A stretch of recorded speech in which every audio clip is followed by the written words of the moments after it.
بسم اللہ الرحمن الرحیم۔ السلام علیکم دوستو، دنیا بھر کی ون لائن خبروں میں آج آپ سنیں گے، لیکن اس سے پہلے اگر ہو سکے تو لائک، سبسکرائب اور بیل آئیکن کا بٹن ضرور دبا لیں۔ شکریہ۔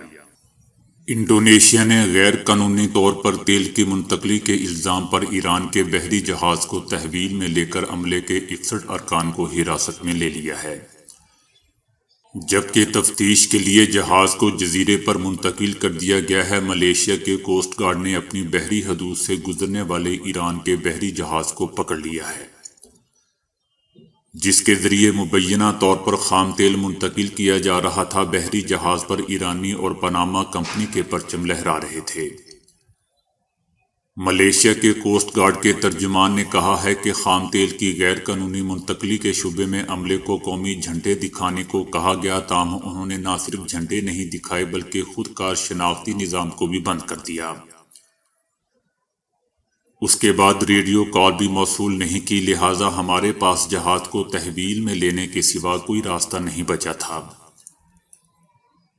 دوسری جانب ایران کے وزارت خارجہ نے اپنے بحری جہاز کو ضبط کرنے سے متعلق انڈونیشیا سے تفصیلات طلب کی ہیں اور اس حوالے سے دونوں ممالک کے درمیان اعلیٰ سطح پر رابطے ہوئے ہیں۔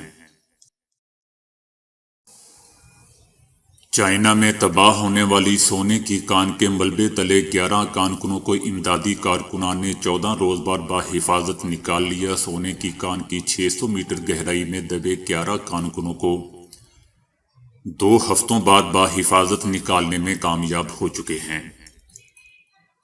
اس کان میں حادثے کے وقت 22 مزدور موجود تھے۔ سرکاری ٹیلی ویژن پر کانکنوں کے بحفاظت باہر آنے کے مناظر کو براہ راست دکھایا گیا۔ 7 کانکن خود چل کر باہر نکلے جبکہ 4 مزدوروں کو امدادی کارکن اٹھا کر لائے۔ کانکنوں کی آنکھوں پر پٹی بندھی ہوئی تھی تاکہ زیر زمین تاریکی میں 2 ہفتے گزارنے کے بعد سورج کی روشنی اثر انداز نہ ہو۔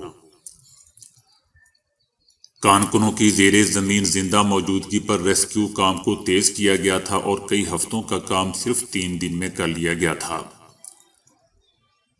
دوستو، یاد رہے کہ 10 جنوری کو سونے کی کان میں دھماکہ ہوا تھا اور داخلی اور خارجی راستے بند ہو گئے تھے، جبکہ کئی جگہ سے کان دب گئی تھی جس کے باعث کانکن 600 میٹر گہری سرنگ میں پھنس گئے تھے۔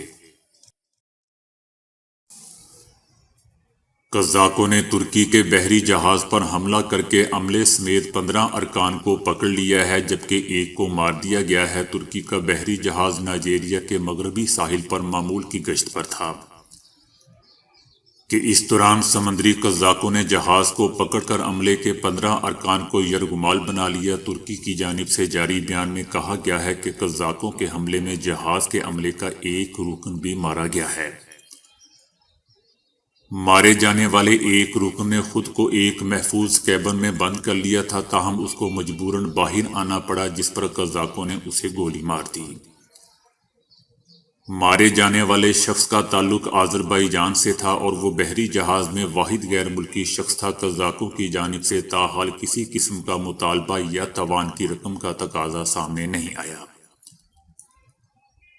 دوستو، یاد رہے کہ 2019 میں بھی نائجیریا کے ساحل پر قزاقوں نے 10 ترک اہلکاروں کو اغوا کر لیا تھا جن کی رہائی 1 ماہ بعد ممکن ہوئی تھی، تاہم یہ واضح نہیں ہوا تھا کہ رہائی کے لیے ترک حکومت نے قزاقوں کو کتنی رقم ادا کی تھی۔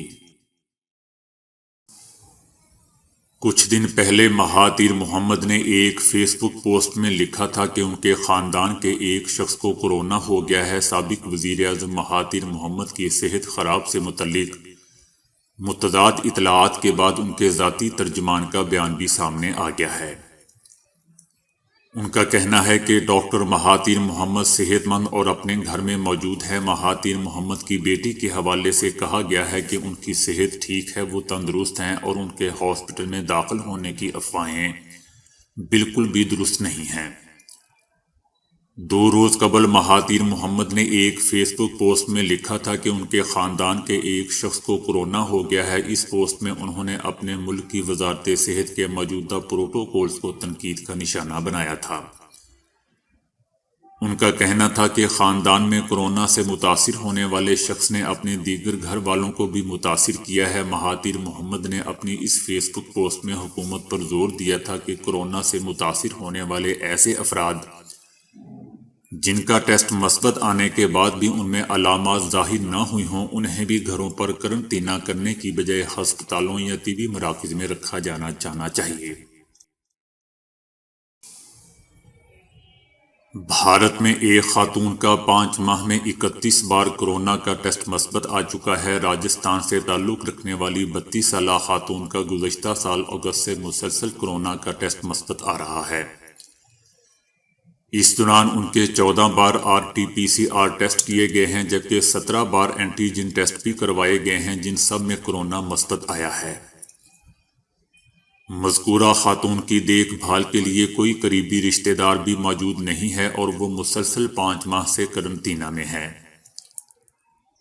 میڈیکل ہیلتھ آفیسر ڈاکٹر کپتان سنگھ کا کہنا ہے کہ خاتون میں علامات نہ ہونے کی وجہ یہ ہو سکتی ہے کہ ٹیسٹ میں خاتون کی آنتوں اور جسم میں موجود غیر فعال کورونا کی شناخت ہو رہی ہے۔ ان کا کہنا ہے کہ مسلسل کورونا ٹیسٹ مثبت آنے کے باوجود اس خاتون میں موجود کورونا دوسروں کو متاثر نہیں کر سکتا، کیونکہ وہ کورونا غیر فعال اور ڈیڈ ہے۔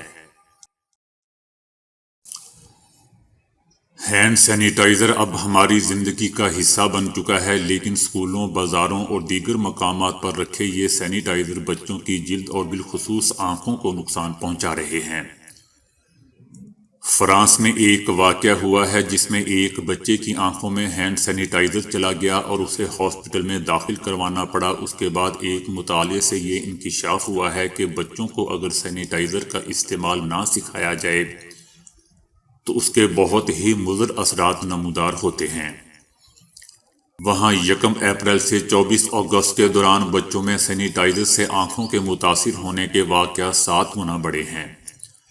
اس دوران 16 بچوں کو ہاسپٹل میں داخل کیا گیا تھا۔ 2 بچوں کی خوفناک صورتحال پیدا ہو گئی تھی، ان کی آنکھوں کے کرنیا میں ٹیشوز کی پیوند کاری کی گئی۔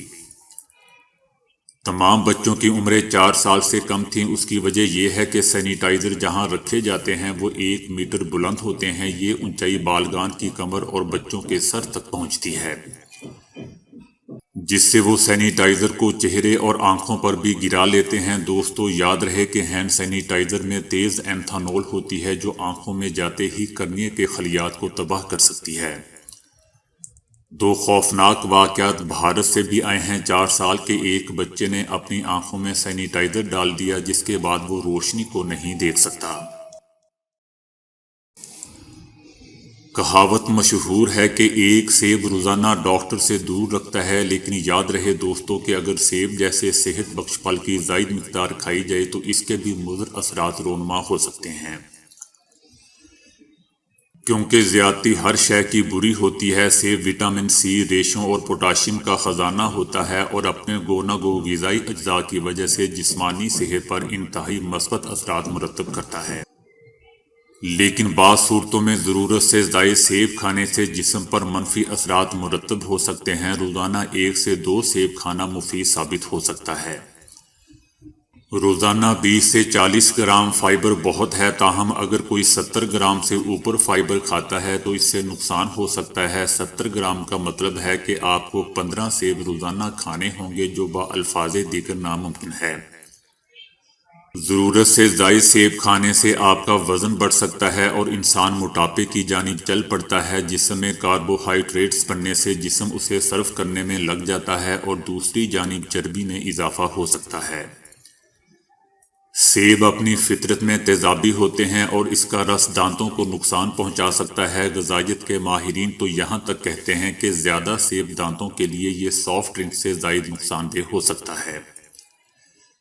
اسی لیے ان کا مشورہ ہے کہ سیب کو پچھلے دانتوں سے کھائیں اور پھل ختم ہونے کے بعد دانتوں کو اچھی طرح صاف کیجیے۔ لیکن دوستو، یاد رہے کہ روزانہ 1-2 سیب کھانا دانتوں کے لیے کسی طرح بھی مضر نہیں ہے۔ جن افراد کو متلی معدے کی گرانی کی شکایت ہو، انہیں کم سیب کھانا چاہیے۔ کمزور نظام ہضم رکھنے والے اس پھل کی کم مقدار کھا سکتے ہیں، تاہم دوستو زیادتی تو ہر شے کی ہی بری ہوتی ہے۔ امریکہ نے سعودی دارالحکومت ریاض کو نشانہ بنانے کی حالیہ کوشش کی شدید مذمت کی ہے۔ امریکی محکمہ خارجہ کا کہنا ہے کہ ہم مزید معلومات اکٹھی کر رہے ہیں، لیکن ایسا لگتا ہے کہ اس حملے میں عام شہریوں کو نشانہ بنانے کی کوشش کی گئی ہے۔ ہم اپنے پارٹنر سعودی عرب کو اس کی سرزمین پر حملوں کا دفاع کرنے اور استحکام کو سبوتاژ کرنے والوں کو روکنے میں مدد کریں گے۔ بیان میں امریکہ نے اس اعتماد کا اظہار کیا کہ سعودی عرب پر حملے کی کوششیں بین الاقوامی قوانین کے منافی اور امن کے فروغ کے لیے کی جانے والی کوششوں کو سبوتاژ کرتی ہیں۔ برطانیہ نے بھی سعودی عرب پر حملے کی کوشش کی شدید مذمت کی ہے۔ برطانیہ نے کہا ہے کہ برطانیہ اپنے سعودی پارٹنرز کے ساتھ کھڑا ہے۔ دوستو، یاد رہے کہ ہفتے کو ریاض میں داغا جانے والا حوثیوں کا فضائی ہدف ناکام بنا دیا گیا تھا۔ سعودی حکومت نے سعودائزیشن کا نیا پروگرام ترتیب دیا ہے، جس کے تحت نجی اداروں میں 1,15,000 سعودی شہریوں کو ملازمتیں دلائی جائیں گی۔ اس حوالے سے بڑی کمپنیوں کے ساتھ معاہدے کر لیے گئے ہیں۔ خواتین کی لیبر مارکیٹ میں تعداد توجہ طلب حد تک بڑھ گئی ہے۔ اس کے علاوہ اور بھی کئی اسکیمیں ہیں جن کے تحت خواتین کو اقتصادی سرگرمیوں میں بڑے پیمانے پر حصہ لینے کے مواقع مہیا کیے جائیں گے۔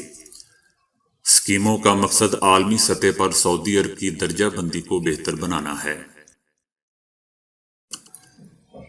کویت کے حکام نے مسافروں کی تعداد میں 80% تک کمی کا فیصلہ کیا ہے۔ کویت آنے والوں کی یومیہ تعداد 5,000 کی بجائے 1,000 رہ جائے گی۔ کویت نے اتوار 24 جنوری 2021 سے نئے ضوابط پر عمل درآمد شروع کر دیا ہے۔ 6 فروری تک پابندی جاری رہے گی۔ مسافروں کی تعداد میں کمی کا فیصلہ نئے کورونا کو پھیلنے سے روکنے کے لیے کیا گیا ہے۔ برطانیہ سے وطن واپس آنے والی 2 خواتین میں یہ نیا کورونا پایا گیا تھا۔ یہ کورونا تیزی سے پھیلتا ہے اور خطرناک ہے۔ کویتی حکام نے وطن آنے والے مسافروں کی تعداد میں کمی کے فیصلے سے گھریلو عملے اور ٹرانزٹ کے مسافروں کو استثناء دیا ہے۔ گھریلو عملہ فی الوقت خصوصی پروازوں سے کویت پہنچ رہا ہے۔ گھریلو کارکنان کویت آنے پر قرنطینہ کے حوالے کر دیے جاتے ہیں۔ کویتی حکام کے نئے فیصلے کی وجہ سے 60,000 ریزرویشن منسوخ ہوئی ہیں، جبکہ کویت کے لیے کرایہ 1,000 دینار تک پہنچ گیا ہے۔ یہ 13,000 سعودی ریال کے مساوی ہے۔ کویتی حکام نے طے کیا ہے کہ کسی بھی طیارے سے 35 سے زیادہ مسافر نہیں آ سکتے۔ یہ بھی طے کیا گیا ہے کہ کویت ایئرپورٹ پہنچنے پر مسافروں کا کورونا ٹیسٹ ہوگا۔ یہ پابندی کویت سے جانے والی پروازوں پر لاگو نہیں کی جا رہی۔ تو دوستو، آج کے لیے اتنا ہی۔ ویڈیو کو لائک اور شیئر کرنے کا بہت بہت شکریہ۔